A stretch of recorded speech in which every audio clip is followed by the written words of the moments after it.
goes and is clipped to the edge of the steel structure.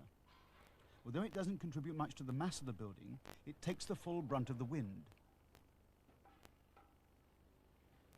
In a way, the structure is the bones or the skeleton, and the exterior wall is the skin.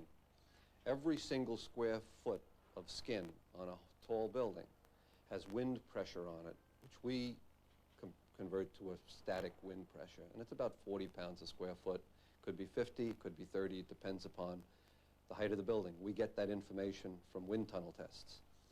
But if you think about a 50-story building with a little square foot sitting way up on the top there, with say 40 pounds pushing on it, that 40 pounds is pressing on the glass. The glass has to transmit that pressure without breaking. Then the frame around it has to transmit that wind pressure into the floor structure. The floor structure then has to transmit the load back into the structure, and the structure has to take it down to the ground, and it goes out into the foundations. If you take an example like the World Trade Center, which is about 1,300 feet tall and about 200 feet wide, there's approximately 260,000 square feet of area on the windward side.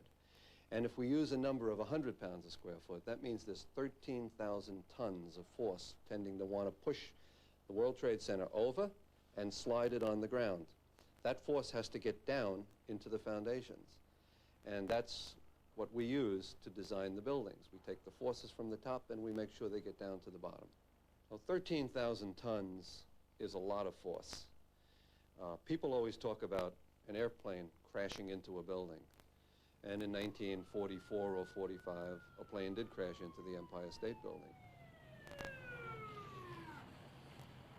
But the largest aircraft flying today, at least commercially, the 747, fully loaded, is on the order of 300 tons.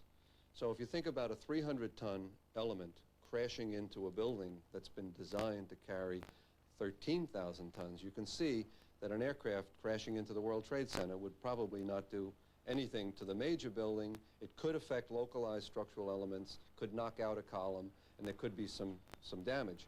But as far as a plane knocking a building over of that type, that would not happen. Engineers today seem pretty confident